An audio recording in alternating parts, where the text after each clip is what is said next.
Alhamdulillah, Allahumma salli ala Sayyidina Muhammad Rasulillah amma ba'du. Di antara salah satu cara dakwah Rasulullah sallallahu alaihi wasallam ketika pertama datang ke Madinah, selain membangun masjid adalah beliau mempersaudarakan antara muhajirin dengan ansar. Seperti Sayyidina Salman Al-Farisi dengan Abu Darda, Ja'far bin Abi Thalib dengan Muaz bin Jabal, dan banyak lagi sahabat yang lainnya radhiyallahu anhum ajma'in. Tujuannya apa?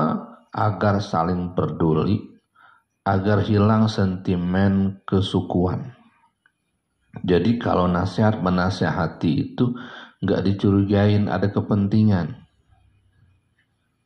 Oleh karenanya dalam kitab Risalatul Mu'awanah ini beliau Habib Abdullah bin Alawi Al-Haddad selalu mengawali di awal kitabnya ini, ya akhi, wahai saudaraku.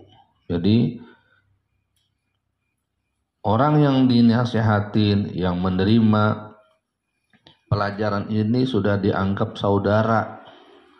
Jadi nggak ada kepentingan saya sama situ, nggak ada. Kepentingan saya cuman pengen kamu lebih baik, ingin kamu itu bisa mengikuti ajaran agama dengan lebih maksimal dari yang sebelumnya. Maka yang pertama aku nasihatin adalah diriku sendiri. Yang kedua orang yang meminta nasihat itu, yakni saudaraku itu, ataupun orang yang selevel dengan saudaraku ini mau menjadi saudaraku sehingga aku menasihatinya dengan cinta kasih sayang. Jadi kita menerimanya juga, oh ya, dari nasihat saudara sama saudara. Wa ta'awanu 'alal birri wat taqwa. Kalau sudah menjadi saudara, meskipun pedas nasihatnya udah enak aja, nggak jadi musuh. Maka di antara nasihat yang cukup pedas dari beliau yang diungkapkan dalam kitab ini adalah dinukil dari kalam Syekh Abdurrahman As-Segaf, man lam yakun lahu wirdun fahuwa qirdun. Siapa orang enggak punya wiridan, kagak mau baca, lewat melulu, fahuwa qirdun, itu orang bagaikan monyet. Pengennya mau enaknya aja, hidupnya serakah, itu monyet ya. Kalau dia datang ke kebun pisang, habis itu kebun pisang hancur ya. Dia acak-acak ya. Itu monyet juga dikatakan sifatnya serakah. Maka ada di sebagian wilayah mereka tuh kalau mau nangkap monyet gampang, dibuat lubang di dalam tanah seukuran masuk tangannya. Lubang tanah itu dikasih kacang atau makanan. Maka nanti mereka begitu masukin tangan, dikepel itu kacang. Kalau udah dikepel, kagak mau dilepas. Yaudah, ketika mereka sudah masukin tangannya ke dalam, saat itulah pemburu monyet ini menangkapnya. Udah ketahuan mereka bakal ditangkap, tetap aja tuh, kagak dilepas-lepas, akhirnya ditangkap. Jiwa yang serakah. Jadi orang-orang yang serakah dengan dunia ya, nyolong harta rakyat, kita bicara politik sekarang ya, itu monyet-monyet berdasi. Coba lihat dah, jangan-jangan kagak baca wirid. Begitu kata Syekh Abdurrahman As-Segaf. Maka kalau kita nggak baca juga, ya berarti samanya gitu. Ini pedas nasihat. Tapi bagi yang merasa dia bersaudara dengan saudaranya, maka nasihat ini diterima dengan baik. Kalau sebel, kesel, nggak terima, kesinggung, nah berarti bukan saudara dia. Emang hatinya kagak nyambung. Ya, apalagi yang kagak suka, ya udah tuh. Wa qala ba'dul 'arifin al-waridatu min haitsul awradu faman lam yakun lahu wirdun fi zahirihi lam yakun lahu waridun fi sarairihi. Al-waridat, hal-hal rahmat yang halus, pemberian-pemberian yang bersifat kejiwaan, kebijaksanaan, ilham, ketenangan jiwa, ilmu hikmah, ya, pemahaman-pemahaman min haitsul auradu, tergantung wirid-wirid yang diamalkan. Ada wiridnya baca Al-Quran, ada wirid malamnya qiyamul lail, ada wiridnya membaca zikir, ada membaca doa-doa yang dianjurkan oleh Rasulullah sore dan malam, siang, pagi. Jadi waridat tergantung aurat. Wa man lam yakul lahu wirdun fi zahirihi, siapa orang kagak punya wiridan secara zahirnya yang dibaca, yang dia rutinkan, lam yakun lahu waridun fi sarairihi, itu orang pasti kagak bakalan punya sesuatu yang dalam batinnya. Bohong kalau dia punya kalam hikmah, bohong punya ketentraman, kamuflase semuanya yang ada dia, ya. Itu yang cukup pedas. Tapi karena kita dianggap saudara, berarti yang nasihatin saudara, maka itu tetap dingin dan justru membuat kita jadi berpikir untuk memotivasi kita punya diri, mau bangkit dari keterpurukan yang tadinya nggak mau baca wirid, jadi mau baca wirid. Paham tuh? Wa qala radhiyallahu anhu, as-sidqu wa luzumut tawassuti fi kulli syai'. Bab selanjutnya adalah kejujuran, as-sidqu dalam beramal, dan melazimi moderat, ya, tengah-tengah dalam segala urusan, at-tawassut. Nah, ketika sudah dimotivasi, orang biasanya beramalnya getol. Nah, biasanya ini getolnya ini kagak keukuran, kutuk-kutul banget, gilar balas-balas banget. Ini namanya nggak punya aturan. Kalau begitu rata-rata ibadahnya nggak langgeng, maka diatur. Ya, gilaran semangat aja, kagak tidur begadang ngapalin. Giliran mau tidur kagak ngapalin. Ya. Ini enggak begitu modelnya, biar diatur.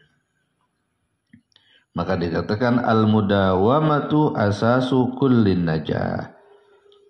Yang penting itu apa? Al-mudawamah, kontinuitas. Apa namanya itu? Continue, ya. Terus-terusan itu adalah pondasi untuk setiap kesuksesan. As-salafus salih wa nawafilus salah.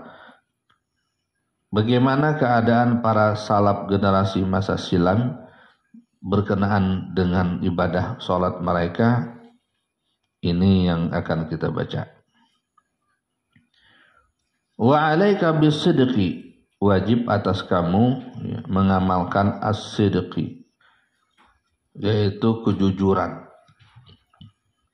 As-sidqu, luar sama dalam sama, itu namanya as-sidqu. Saya mau makan, ucapannya saya mau makan, benar dia berusaha untuk mendapatkan makanan. Dan beberapa saat kemudian dia makan, itu namanya sidik dalam kelakuannya. Saya mau belajar dari jauh-jauh, dari kampung ke pondok. Begitu di pondok, betul hadir pengajiannya, hafalannya dia setor, jarang alpa, bahkan tidak ada kecuali sakit. Itu sidik namanya, ya. Tapi bukan berkamuflase, depan iya belakang kagak, itu tidak sidik. Nah, begitu pula dalam ibadah. Allahu Akbar lisan, Allahu Akbar hati. Allah maha besar, lisan ucap seperti itu, hati juga mengagungkan Allah. Itu namanya as-sidqu. Wa alaika bis-sidqi.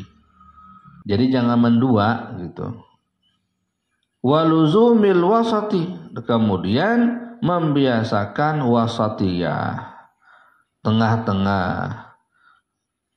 pakai ukuran min kulli amrin, dari berbagai persoalan hidup, dari sosial dan beribadah. Wa khuz minal amal, ambil dari amal, maksudnya lakukan olehmu amal-amal saleh itu, ma tutiqul mudawamata alaihi, apa-apa yang kamu bisa langgengkan untuknya. Qala Rasulullah sallallahu alaihi wasallam, ahabbul a'mali ilallah adawamuha wa in qalla. Ahabbu, yang paling dicintai, al-a'mali, dari amal-amal, ahabbul a'mali ilallah, oleh Allah, adwamuha, yang paling istiqomah, yang paling kontinu, wa in qalla, sekalipun sedikit, sekalipun jarang, tapi jarangnya terukur, rutin. Itu lebih bagus ketimbang banyak tapi sekali aja. Ada orang sedekah, sekali sedekah 10 juta. Setelah itu seumur hidup gak pernah lagi. Kenapa? Itu kemarin udah diingatin mulu. Begitu ada yang ngajakin semua, kemarin kan sudah. Ada lagi yang ngajakin, tuh 2 tahun yang lalu udah pernah. Ya. 20 tahun kemudian, itu 20 tahun yang lalu saya pernah tuh nyumbang 10 juta. Nah, ya. Habis dah tuh ya, diungkit, diingat ya. Maka yang sedekahnya sehari 5.000, terus saja begitu, bisanya segitu, tapi istiqomah. Sampai di umur 60-70 tiap hari sedekahnya sehari 5.000. Jadi banyak gak? Lebih banyak dari yang kemarin. Dan biasanya orang kalau sedekah rutin, dia bakal naik lagi. Wa qala sallallahu alaihi wasallam, khudhu minal a'mali ma tutiqun, fa innallaha la yamallu hatta tamallu. Ambillah, lakukanlah oleh kalian dari amal-amal saleh itu yang semampu kamu. Diukur tenaga tuh. Fa innallaha la yamallu, karena Allah tuh gak pernah bosan menerima ibadah kalian. Hatta tamallu, sampai kamu sendiri yang bosan. Ya. Nggak ada puas-puasnya, nggak ada udahnya bagi Allah. Ya. Wa min sya'nis syaitani, dan di antara kebiasaan godaan syaitan, sya'an ya, syaitan itu, ayuzayyina lil muridi fi mabda'i iradatihi, dia menghiasi bagi seorang murid tariqil akhirah, orang yang ingin cari ridha Allah, dia hiasin fi mabda'i iradatihi, di awal mula dia beribadah, al istiktsaru minat ta'ati, memperbanyak dari ketaatan.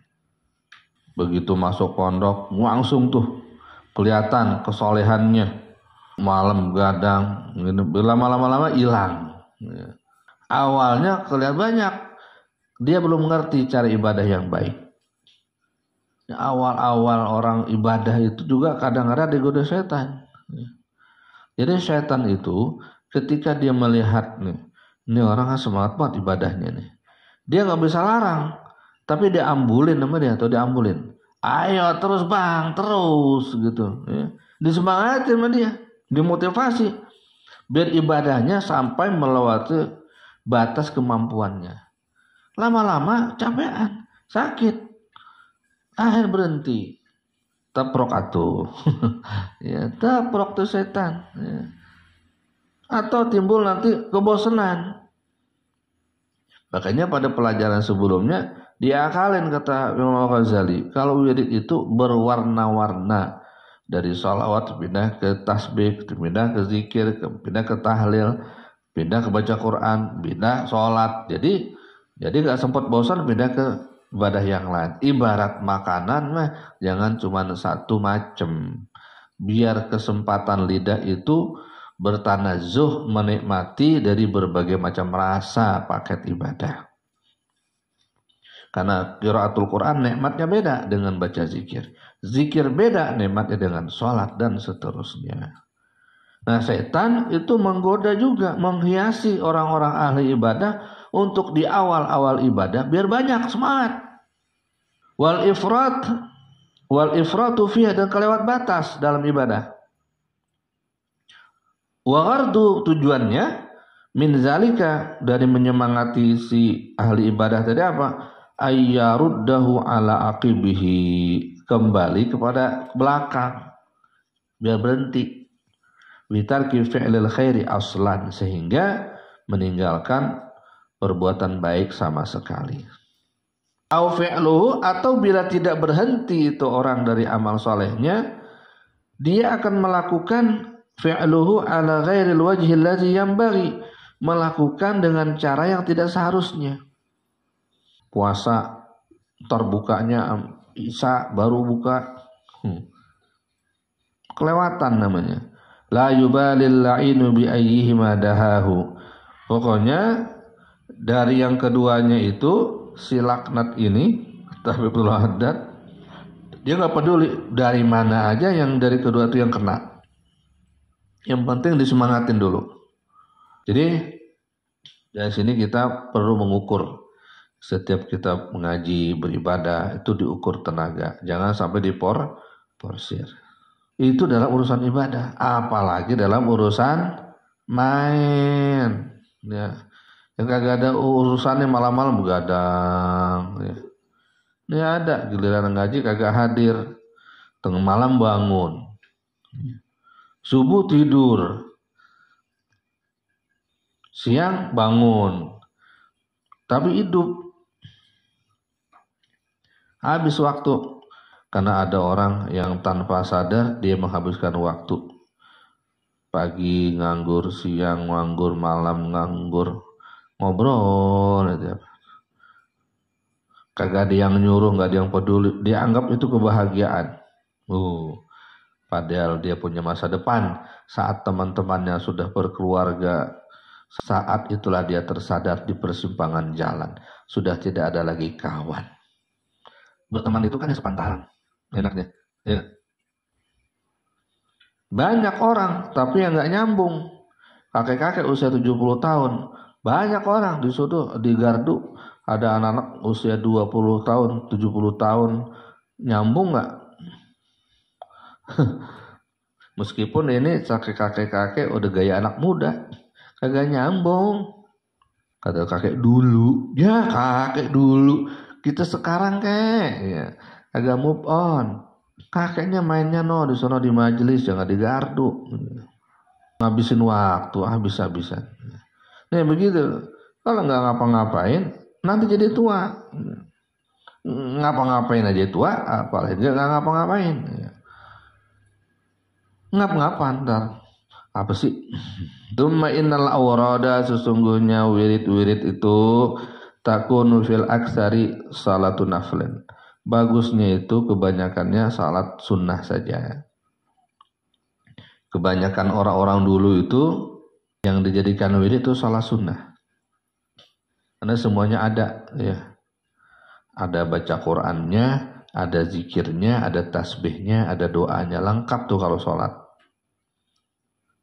Atau enggak au tilawatu Qur'anin, atau baca Qur'an aja. Au qira'atu ilmin, atau baca ilmu, mutalaah terus.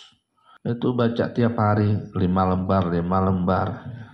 Au zikrun, atau zikir, pegang tasbih zikir. Capek baca Quran, baca ilmu, nahwu, sharaf, fikih, tafsir. Baca yang lain lagi, ilmu umumnya, yang penting ada ilmu. Capek itu dipindah zikir. Megang tasbih, subhanallah, subhanallah. Atau enggak dia tafakkur tentang dirinya, tentang keluarganya, tentang anaknya, tentang masa depannya, tentang masyarakat, tentang solusi-solusi keumatan, bagaimana cara dakwah, dan lain sebagainya. Wa nahnu nadhkuru nubzatan minal adab allati yahtaju ilaihi al-'amilu bihadzal wadha'ib ad-diniyah wa naqulu. Maka tentang urusan ini kami akan sebutkan secuplik adab-adab yang dibutuhkan oleh selaku pengamal dengan cara-cara seperti ini. Yang bagi semestinya ayyakuna laka wirdun min salatin nafli. Nasihat beliau kepada kamu wahai saudaraku, hendaknya punya wiridan salat sunnah. Zaidun ala nawafilil waridati, yang tambah dari wirid-wirid yang udah ada. Qabliyah, ba'diyah itu udah dilakukan. Duha udah, salat malam udah. Itu udah rutin tuh. Nah, kamu harus punya sendiri. Tu'ayyinu lahu waqtan, yang kamu perjelas waktunya kapan, wa tutbituhu bi'adadin, dan kau tentukan jumlahnya berapa. Nah, itu namanya wirid ya. Kalau yang sunnah yang sudah waridah itu biasa. Harus punya sholat sendiri yang kamu langgengkan. Tutiqul mudawamata alaihi, yang kamu mampu melanggengkannya kira-kira nanti sampai usia tua kamu bisa lakukan lagi gitu. Ketika dalam perjalanan musafir kamu bisa lakukan wiridnya tuh. Kan kalau cerita-cerita para wali itu begitu ya. Pas siangnya sakit, saat malamnya, saat harus baca wirid ditepuk di badan. Tadi siang saya udah ngikutin kamu, rebahan aja. Nah, giliran malam sekarang kamu yang ngikutin saya. Udah bangun buat melaksanakan wiridnya. Bisa. Itu udah dapat karamah namanya itu. Wa qad kana minas salafis salih rahimahumullah, dan dulu sudah ada di antara para salafus saleh rahimahumullah min wirdihi man wirduhu, yang wirid mereka itu fil yaumi wal lailati, sehari semalam alfa rakaatin, 1000 rakaat. Masya Allah. Mislul Imam Ali ibn al-Husain radhiyallahu anhuma, seperti Imam Ali bin Husain radhiyallahu anhuma, cicit Rasulullah sallallahu alaihi wasallam. Wa minhum man wirduhu 500 rakaatin, dan ada yang wiridnya 500 rakaat. Wa minhum man wirduhu 300, dan ada yang wiridnya 300 rakaat. Ila ghairi dzalik. Diceritakan di manakhibnya yang di antara 300 itu adalah Habib Abdullah bin Alawi al-Hadad sendiri di usia remajanya di waktu duha. Kebayang gak tuh? Masya Allah. Jadi harus punya ibadah sholat yang diwiridkan.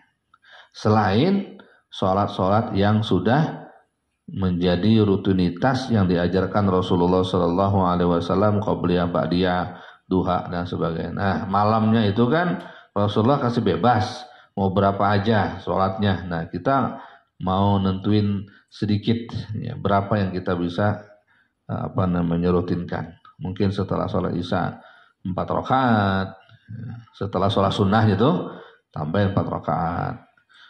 Kan yang 2 rakaatnya itu kan ba'diyah. Setelah itu tambah lagi witir 3 rakaat, jadi tambah hitung sendiri ya. Itu contoh-contoh ya. Kalau kita ikuti apa yang dalam kitab Ihya Ulumuddin itu masih kurang ya. Masih, karena ada yang warid-warid banyak ya. Allah bi taufiq wa tanafiq. Iqra.